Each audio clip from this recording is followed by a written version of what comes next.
What is up, Waffle Gang? I do hope you are well. My name is Mark, and today we're checking out some r/ProRevenge, or just some revenge stories in general. It depends how much I can find in this one subreddit. If you are new here, please consider hitting that like, that subscribe, and maybe that notification bell too.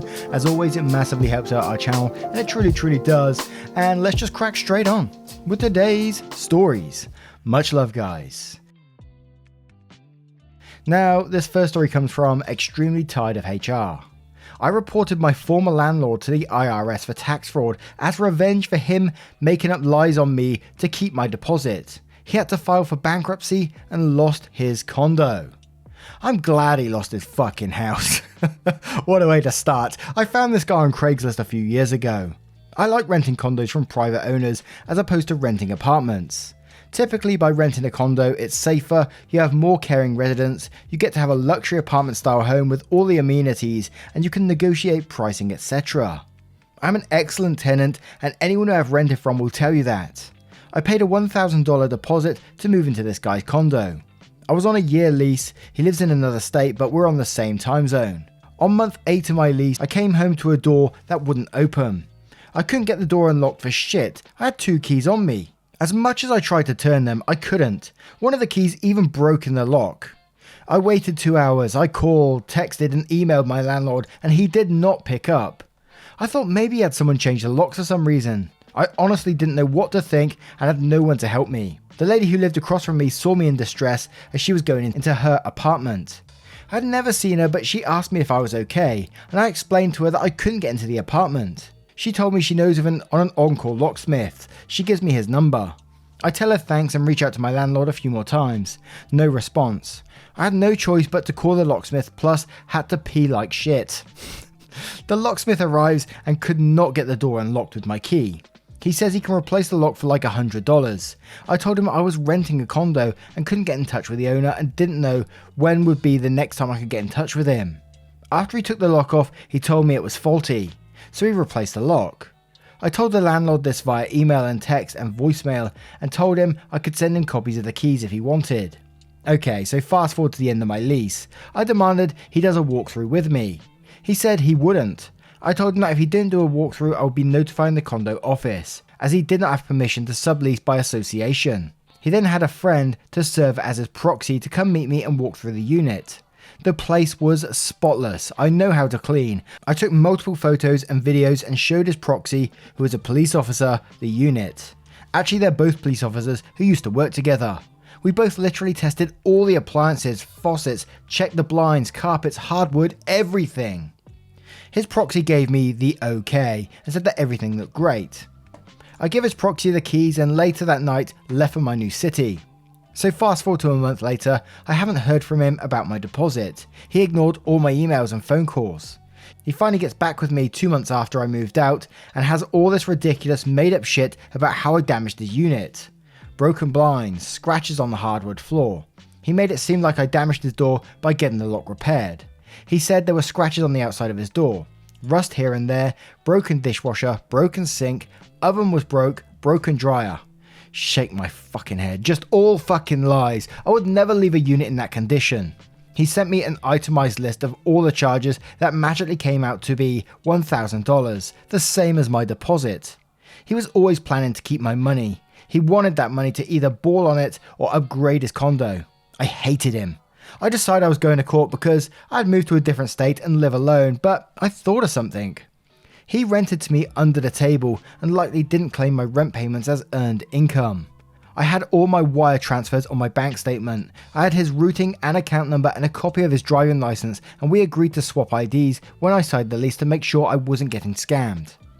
I found his out-of-state address online, gathered all my bank statements, gathered his bank account numbers, and made a report with the IRS. About a few years later, I check up on things and that bastard lost his condo and lost everything he owned in bankruptcy. I paid for and downloaded his court records and saw proof that he lost everything including his condo and cars and had his bank account seized.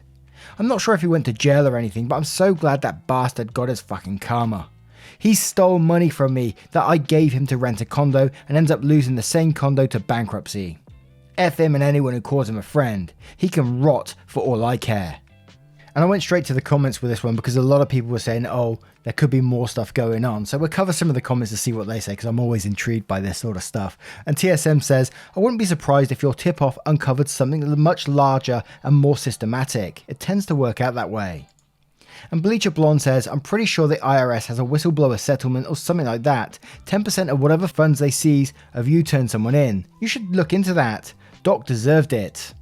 And Matrix says, were you tempted to send him a message? Was the $1,000 worth it? OP replied saying yes, they were definitely tempted. Aardvark says, this warms my heart. Fuck a slumlord. And Sunglass Gnome says there was much likely more going on and he was probably in the middle of it before you even reported him. Stuff like that doesn't move very fast and your rental income would not have been enough to trigger bankruptcy. If it was only the rental, he could have amended his tax return to add income with expenses and likely would not even owe very much in taxes. Your tip might have just been one more stick for the fire. Source, I work in taxes, dealing with audits. But what do you guys think about this one? Do you think there is more to the story? Do you think he was in deeper stuff too? Let me know your thoughts. But I do love it when like a landlord gets their karma served to them. We'll move on to the next story. And our next story is from Billiam201. $10 and a pencil. A post I made in another subreddit reminded me of this one. Enjoy. A few years ago, after changing jobs, I found myself in a new office with a new phone number. After some orientation, training, and other new hire stuff, I finally get to sit down and do the things. I get my voicemail and answering machine set up the email, and the phone rings. Good morning, Railroad Engineering. Yeah, when can I take the GED test? Sorry, wrong number, click, and it rings again. Seriously, when can I take the GED test? Like I said, wrong number, bye. This went on for weeks, 15 to 20 calls a day, people screaming at me for not being the Adult Learning Center. One day, an epiphany. This isn't the Adult Learning Center. Nope. Do you know the number? Check Google.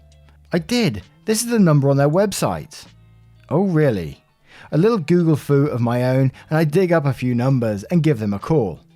They tell me that they don't maintain their website and there's nothing they can do about it and it's not their problem. I'm just going to have to deal with it. My favourite line of that conversation was, what are you going to do about it? I work for the state. You can't do naughty word. Bye bye. And you can imagine that bye bye just dripped with a condescension that only hubris and decades of Karenhood can muster. Oh hell no. Let's dance. The next day. Good morning, Railroad. When can I take the GED test? We give that on request. It takes about an hour and a half. Come on down. Oh, awesome. How much is it? I reply, $10. Bring a pencil. We're sharpening yours, but we can't supply them. Budget cuts, you know. Nah, I get it. I'll see you in a bit. I say take your time. They don't like me telling you this, but if you get here before we close, they have to give you the test. See you when you get here. Thanks, man. See you later. Now, for those of you who don't know, the GED test takes a whole, naughty word, day. It also usually costs upwards of $100, depending on the state.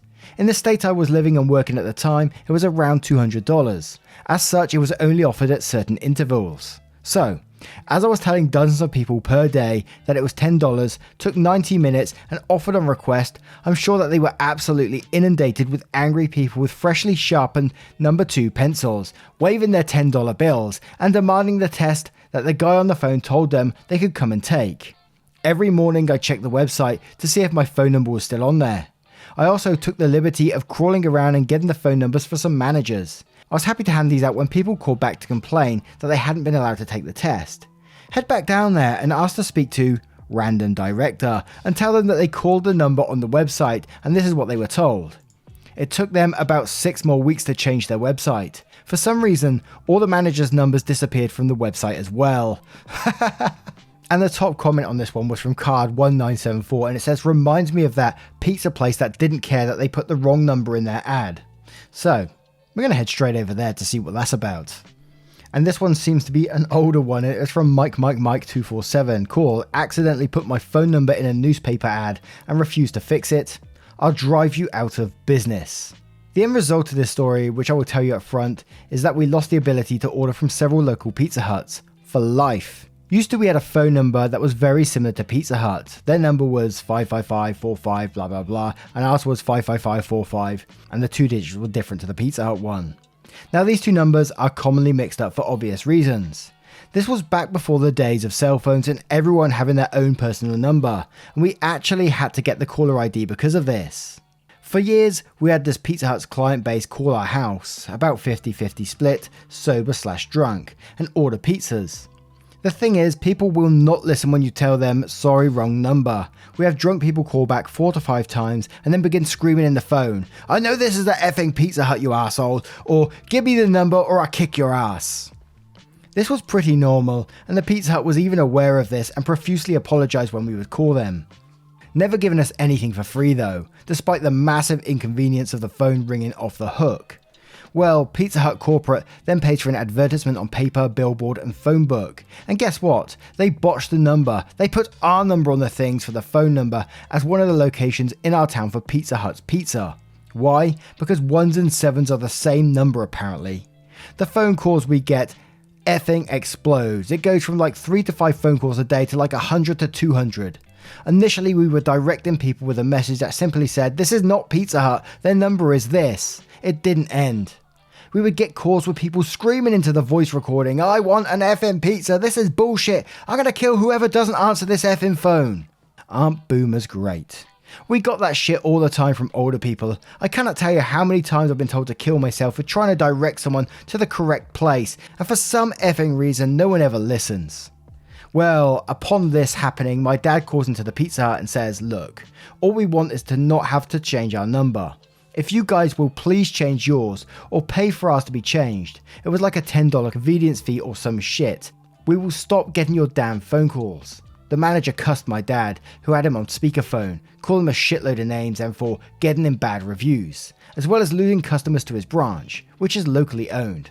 What a fucking joke. It's costing their business a solid 10 grand easy over a phone number. Why not just change it? I don't know.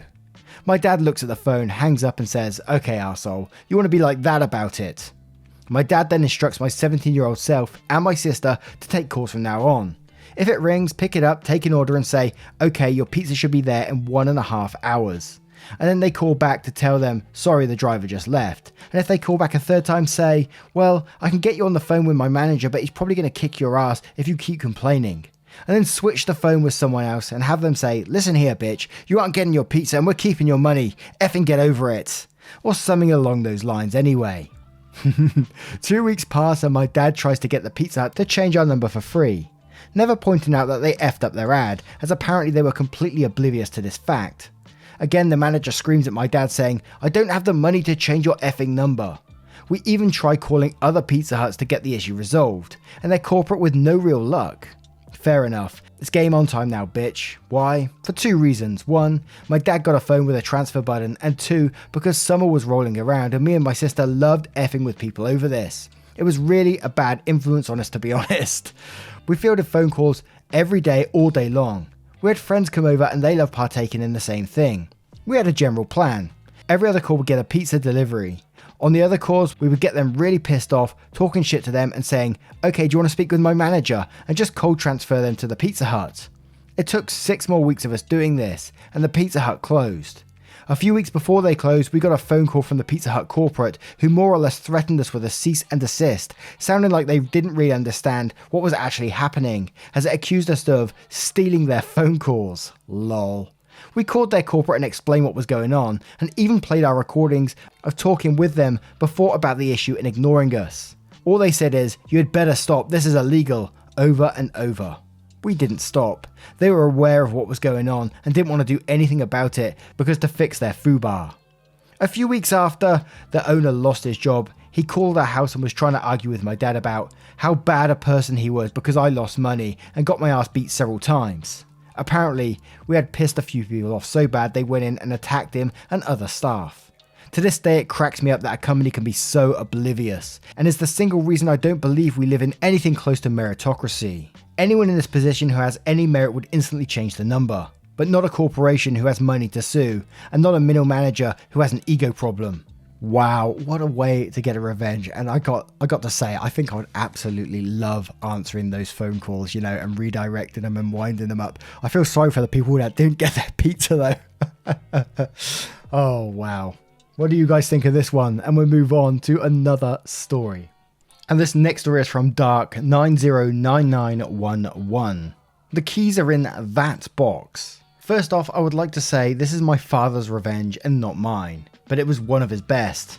A little backstory to get you caught up. My father was a welder at a pulp and paper mill on maintenance with a union.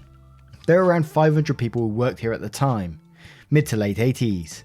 On my dad's crew there was a man called Squirrel because he would take anything small enough to carry and take it home. Some of the things were specialised tools made for a certain machine, and they would have to be ordered in again at the company's expense.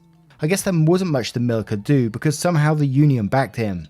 It wasn't long before my father's tools started going missing. He knew where to look and found them in Squirrel's toolbox and some scattered on his workbench. Squirrel was an average sized man, around 5'9" to 5'10", but my father was a huge man standing at 6'5" and around 250 pounds, so Squirrel didn't say a word. He was too scared to. My father reported this to the union rep and the main office and was told they will investigate. Squirrel was given 1 week paid suspension while the investigation went on. They found many of the missing things in his locker, lunchbox, toolbox, etc. Somehow he got the union to back him again and was allowed to come back to work at the end of his suspension. My father grabbed his mobile welder and went into Squirrel's area and welded together a giant metal box. He took everything he could identify as Squirrel's and put it in the box and welded a top on it. He said he used 5/8 stainless steel to make it out of. He then got help of one of his work buddies to lift the box, and Dad welded it to the bottom of an I-beam on the ceiling, about 20 foot in the air. The day Squirrel came back, he was looking for all of his things but couldn't find it at all. He asked everyone he could, but no one said a word except, "I take care of my tools, maybe you should take better care of yours." This went on for a couple of hours until Squirrel went to the main office to complain, saying someone stole everything of his. The shop steward and Squirrel walked into the maintenance shop to ask people in there where his things were. Dad stood up and walked up close, and knowing him, he was towering over Squirrel and said something along the lines of, "Squirrels like to climb to store their stuff. Are you sure you didn't climb the I-beam and put your stuff up there?" I guess the look of "oh fuck" on the shop steward's face was almost too good, but the look of pure horror on Squirrel's face was my dad's favourite part of this story. He would laugh just as hard at every telling when he got to this part. Squirrel went into his work area and looked up. He saw the box up there. He tried to get anyone's help to get it down, but everyone seemed to have important things to do and can't at that moment. Squirrel took a day and a half working alone to get his things from the box and remove the box from where it was welded. My father said not a thing ever went missing again, and Squirrel worked there another 10 or more years until the mill was shut down. I can say I believe him because one night, staying at his place, I got drunk and was thinking about going home. He went to the basement and made a little box and welded my keys in it. I got them back the next day. I miss my father and his stories. I hope this qualifies as pro. I think it certainly does, and I love that he welded it at the top. But this one got me thinking. My dad used to work in a paper mill, and it sounds like, I swear I've heard a very, very similar story from my father before. But obviously there's a lot of paper mills out there, so the chances are very slim, but it did get me thinking. Now, what do you make of today's ProRevenge stories? Did you enjoy a bit of ProRevenge? Let me know in the comments below, as it, lets me know that you enjoy this kind of content and I can keep producing it. And if you do have a moment out of your day and you did enjoy, please consider clicking that like button as well, as it really helps out the channel and the videos going forward. Thank you so much for your love, time and support towards the channel, and I will see you cheeky so-and-so, in the next one. Take care, guys. Much love.